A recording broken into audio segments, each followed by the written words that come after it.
Welcome back to some Hollow Knight. I'm dear darling, and shall we continue our little bug's adventure? Or night's journey? Wait, what do I usually say? I don't know. Anyway, it's a whole new day. We're continuing to read through the Hunter's Journal. Had a bit of a break because, you know, it's a whole new day now, so hopefully I'll be able to get through this without tiring myself out. But anyway, it was very intriguing, a lot of these monsters. I didn't realise there were so many details about them, but anyway. Shardmite feeds on crystal dust and uses crystallized spines to protect itself from danger. I don't find this creature particularly notable or interesting. It should learn to fly or breathe flames or sing hauntingly. Anything to justify its existence. I mean, it can grow crystals out of its body. That's pretty cool, isn't it? I guess that's not very unique to... since everything in crystal mines can do that. Glimback. Slow, hardy creatures. The crystals that grow on its back provide extra protection from foes above. Large and well protected, but slow and docile, the bugs of Hallownest used to force these creatures to carry around their carts and machines. Aww. So they're like a workhorse. Work beetle? A crystal work beetle, I don't know. These guys are so annoying. Crystal Hunter. Fires shard of fast-growing crystal at intruders. Make their homes all the way at the top of the world. Do they use the crystals willingly as weapons? Or are they merely hosts and the crystals parasites? That's a good question. Because the crystal thing seems to be like some sort of its own infection, or maybe it's not an infection? Or maybe it's just how the infection propagated in the crystal mines. I don't really know how this works. Maybe it'll tell me. Crystal Crawler. Discharges searing beams of light from the crystals on its back as it crawls around, seemingly unaware. These creatures look weak, but sometimes burning pillars of heat will burst out from the crystals they carry on their backs. Be wary and time your strikes well. I didn't realise you could even kill them for the longest time. Husk Miner. Remains of a bug drawn to the crystal peak for its precious crystal. Its claw pick now doubles as a fierce weapon. The bugs of Hallownest lured after the strangest things in life, I can't read. They would dig furtively through the dirt for stone, and in particular, the crystals that grow at the top of the world. Rest in peace, Myra. We'll miss you. Crystallized Husk. Remains of a bug who died amongst the crystals. Animated by a strange force, it attacks by firing beams of light from its crystallized arms. There is some strange power hidden in the crystals that grow up there in the peaks. They gleam and glow in the darkness. A bright point of searing heat in each one. They sing too, if you listen very softly. Do they? What? I've literally never noticed if they did sing. So it seems like the crystals are something different from the actual infection that Radiant started. It's its own special magical thing. Crystal Guardian. Heavyset miner of a crystal peak, overcome by crystal growth, can discharge blazing beams of light from its crystallized limbs.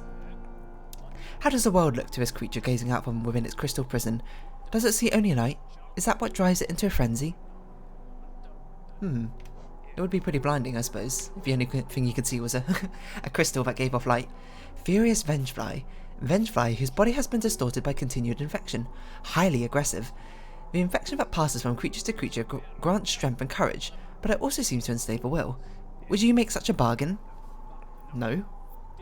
I like having my will, I think. I don't know why I said I think. I do like having choice, you know, in the world. Or I don't know, that goes into a whole philosophical debate about free will, which I'm not prepared to go into Hollow Knight episode. So, volatile Gruzzer. Gruzzer swollen with infection and primed to burst. Horrible goo and noxious gas has started leaking down from above. Is there a source of all this pestilence? If so, I haven't seen it. It's because you haven't been inside the dreams. Seen the radiance with your own eyes. All 6 of them. Violent Husk. Maddened by massive infection, charges at enemies with no thought for its own preservation.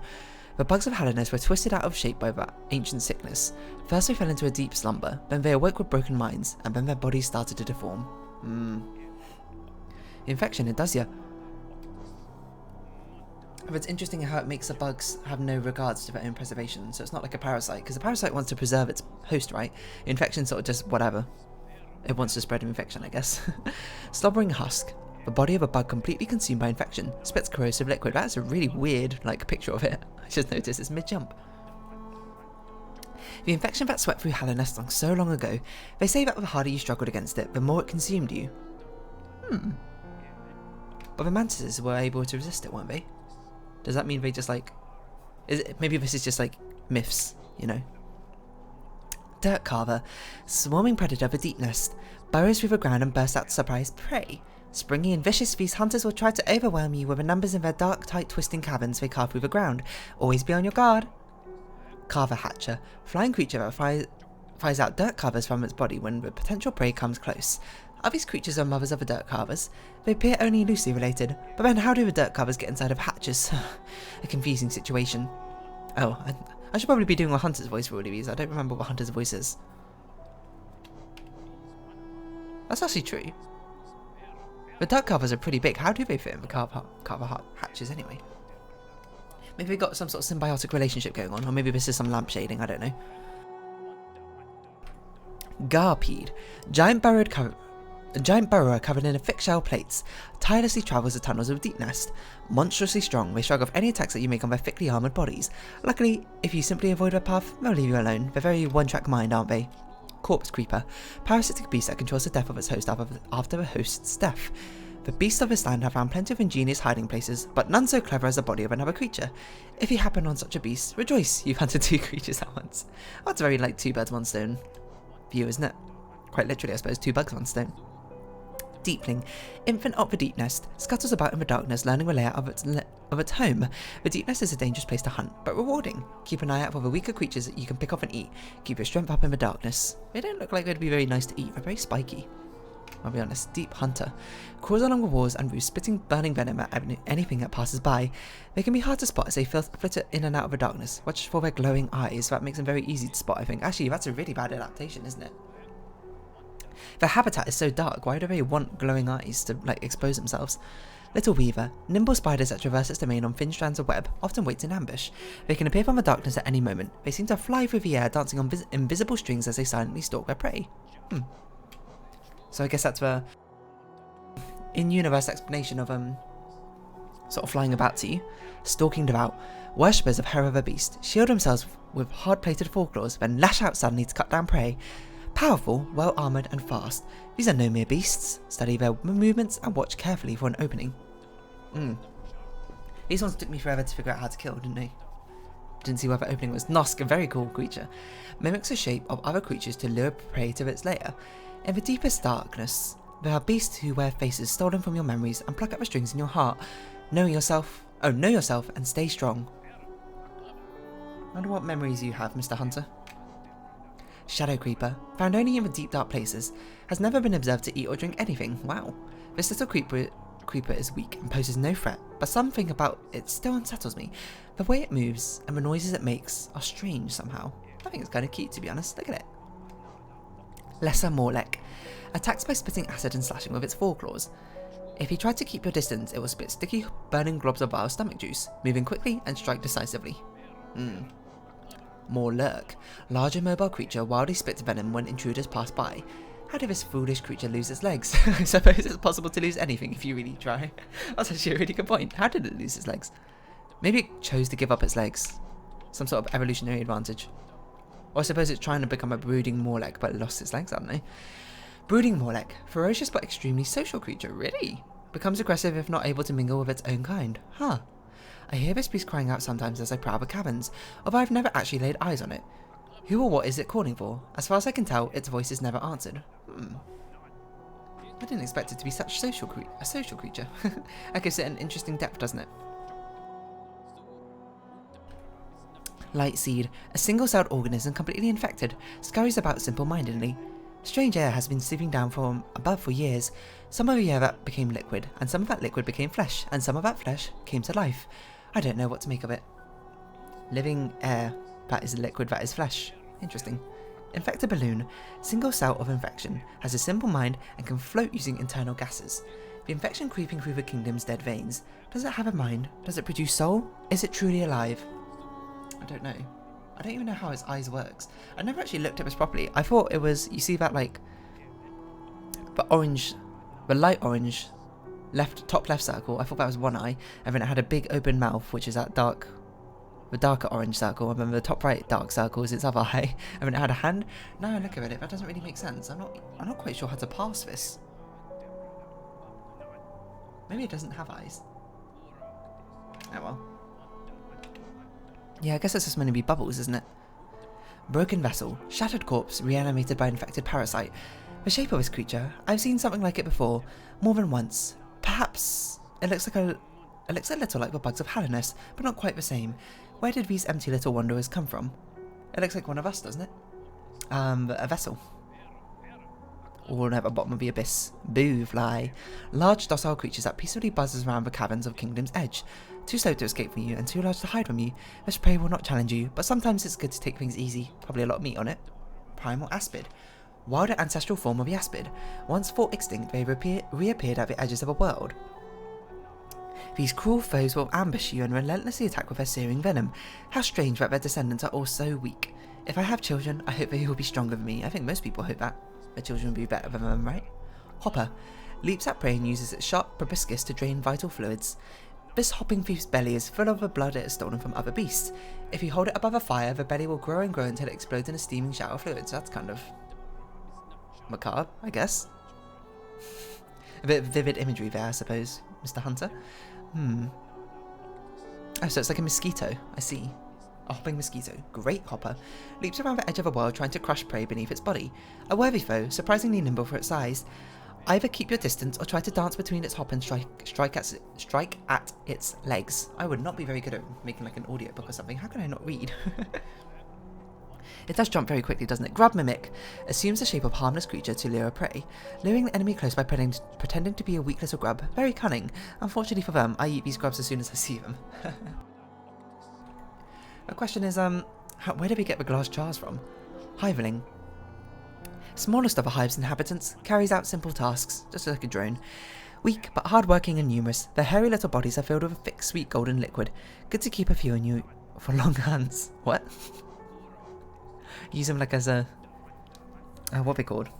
It's like multi-grain bars. Hive Soldier. Defends a hive against intruders with its extendable stinger from its mouth. Savage and dedicated warriors. Be prepared to fight them to the death if you plan on invading their home. Hive Guardian. Protects a hive by hurling its huge body at intruders. Like their smaller kin, their only instinct is to protect the hive at any cost to themselves. Somewhat clumsy, but often damage the structure of a hive when charging at intruders. Does this cause them for shame?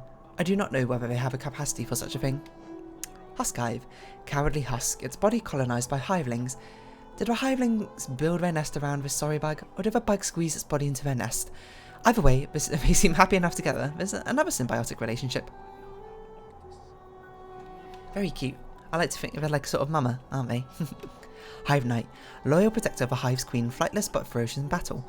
Some creatures are born with duties and loyalties marked indelibly?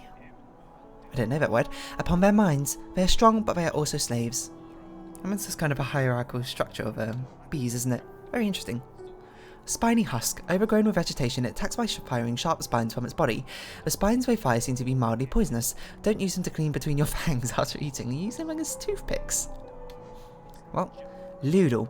Inhabits a wild beside the Queen's gardens. Not aggressive in nature, but its wild balancing behaviour can be dangerous. It seems like their energy is limitless. Do they ever stop to sleep, or eat, or love? That's a very philosophical question for you to ask one of this most random creature. Hunter? But sure. Mantis Petra. Lurks among the foliage and attacks by flinging wild scythes from a distance. They'll harass you from afar, so get close and strike quickly. Their bodies are brittle and will easily fall to your nail. Mantis Traitor. Once a member of a mantis tribe, now cast out and driven mad by an infection. They don't have like the orange infection thing that other creatures have when they've been affected. Belonging to a tribe or not belonging. I don't really understand what the difference is or how it works. I have no tribe of my own. Traitor Lord, very got the orange eyes. Symbolic of the infection. Deposed Lord of a Mantis tribe. Embraced the infection and turned against his sisters. I have felt that desire, the desire to take the infection into myself, to become stronger and more powerful. These thoughts haunt my dreams during the darkest times. A false hope, but it can burn so brilliantly in one's mind. The temptation of power, it comes for us all, doesn't it? Sorry, let me have a drink of water.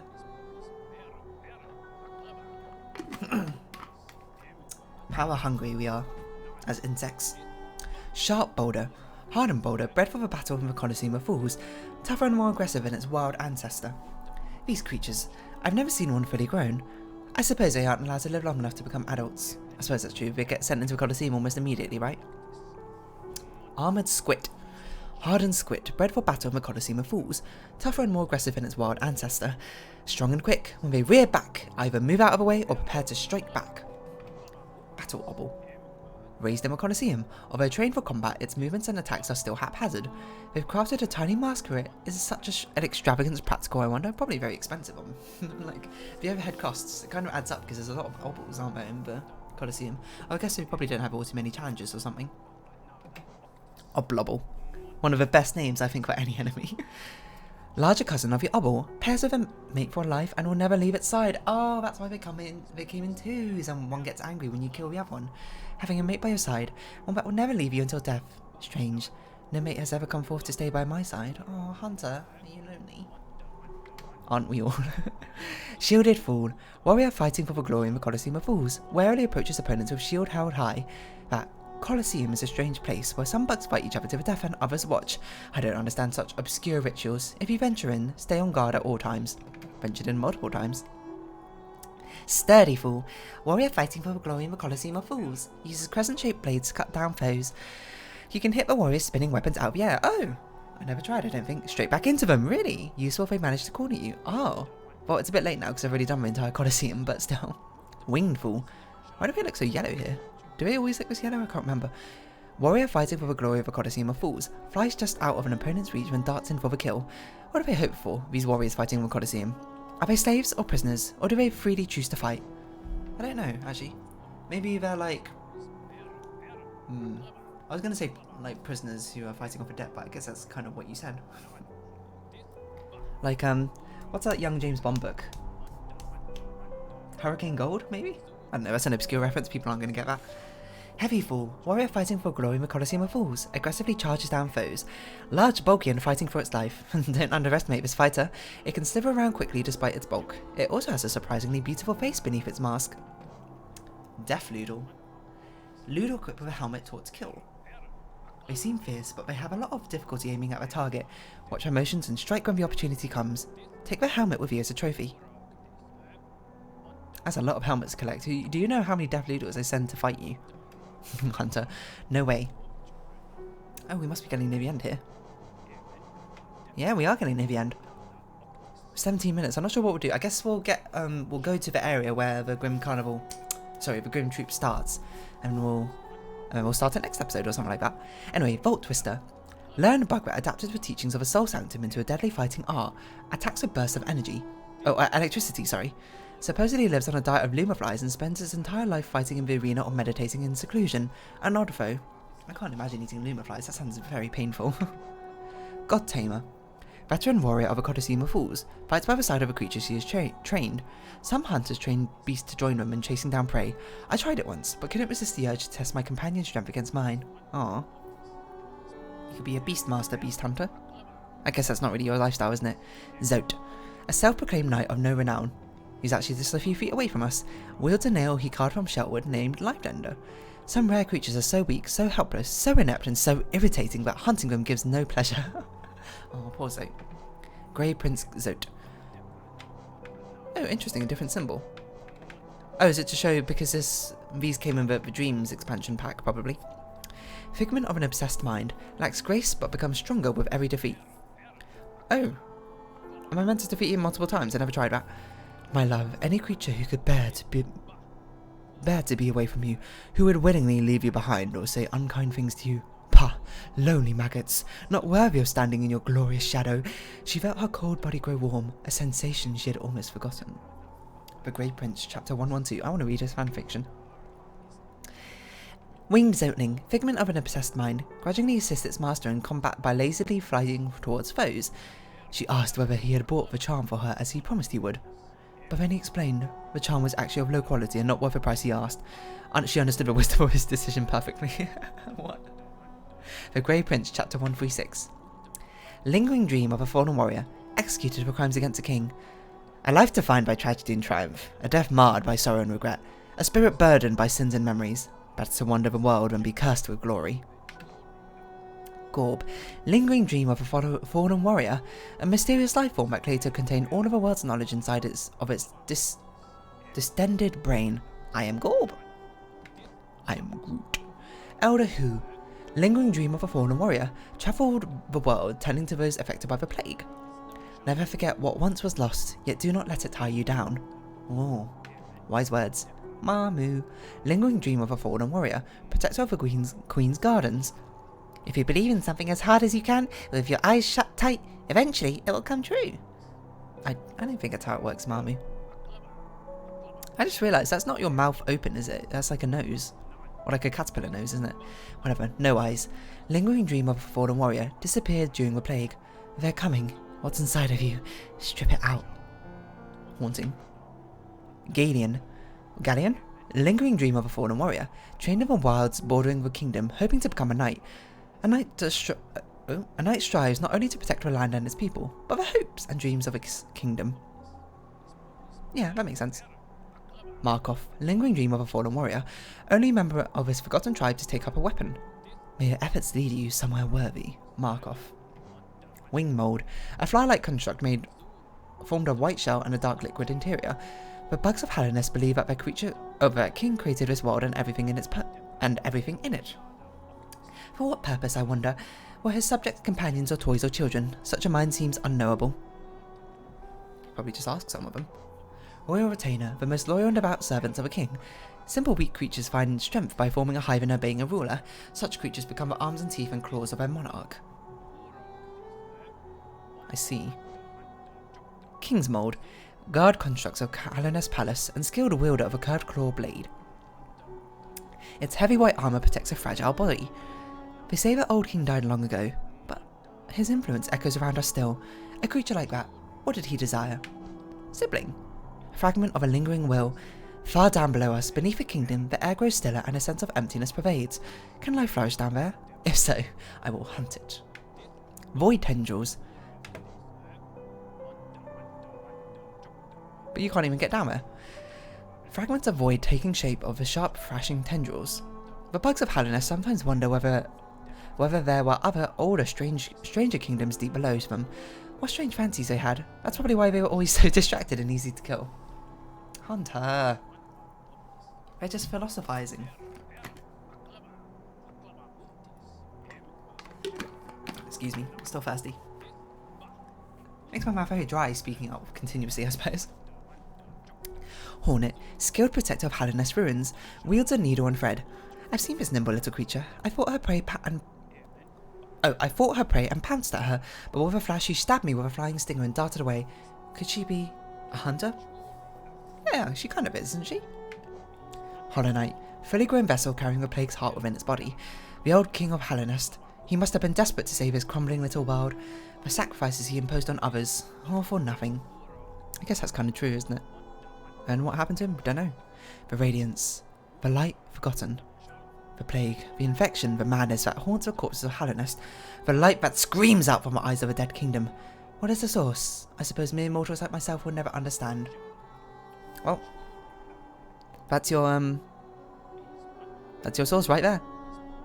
She kind of looks like a sword, doesn't she? Shade, echo of a previous life, defeated to retake its power and become whole. Each of us leaves an imprint on something when we die, a stain on the world. I don't know how much longer this kingdom can bear the weight of so many past lives. Well, it's a good thing we always hunt ours down. Seal of binding, intricate seal of ancient design, used to contain a powerful force or to preserve something of great importance. Like seal of the Hollow Knight or something. I don't know. Or the Radiance? Both? Kind of? There we go. What an interesting hunter's journal. And we learned a lot about the enemies. There's a lot of interesting things going on. I think we'll go to... Yeah, we'll go try and do the Grim Troop stuff right now if possible.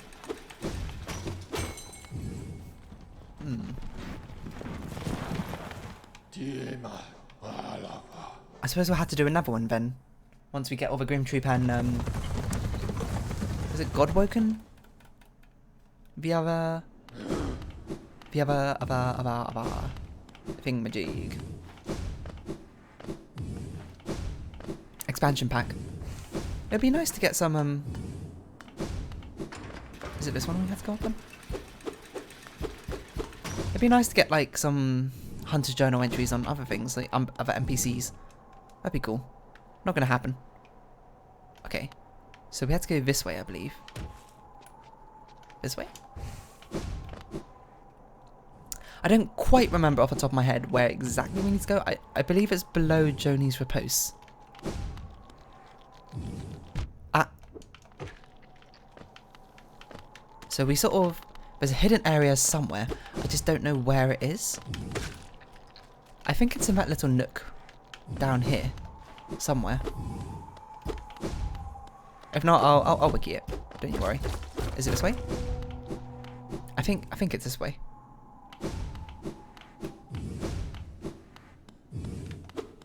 Right?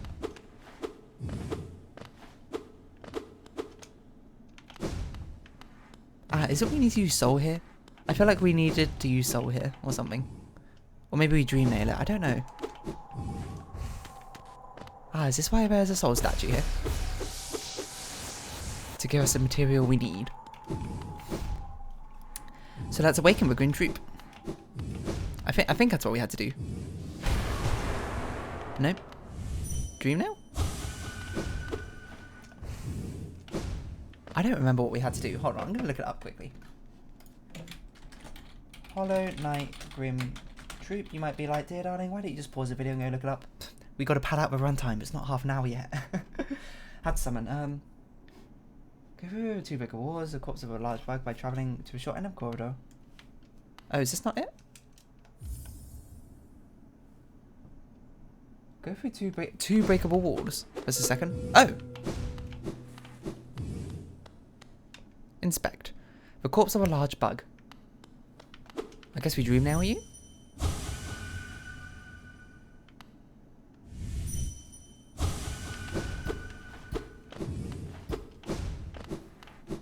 Did we do it?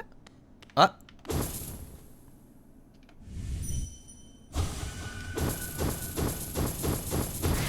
Ooh.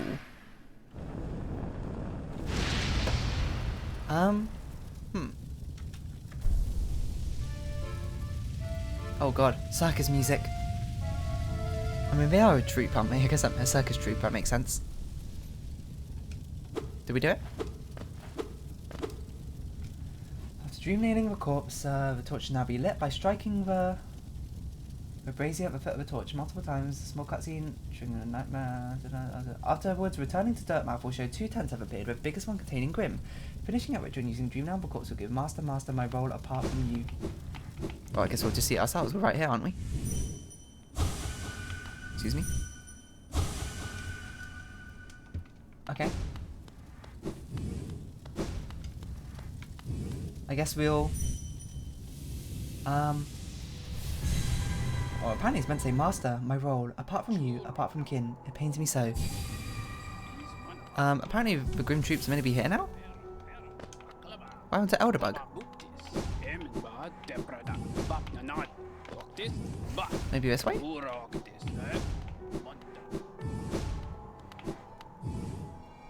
Look. Something strange and sinister has suddenly appeared. Ugh, it fills me with dread. I think it best I try to ignore it. Oh, we can read your thoughts, right? Why must these grotesque strangers intrude on our peaceful little home? Sometimes it feels like the whole world is conspiring to make me uncomfortable. You two are super, super cute. Well, I suppose we'll check out what the Green Troop stuff is in the next episode. I don't really know how long the expansion of Green Troop is. I don't know what we do. I don't know if it's all contained within those tents. I guess we'll find out ourselves. So, let me alt-tab and get my OBS up and ready to click stop recording. If you have been watching, thank you very much. This has been Hollow Knight, and I've been Dear Darling. Any likes, comments, and subscriptions are greatly appreciated, and I hope we can see each other again. But for now, it's our farewell. So until next time, bye-bye for now.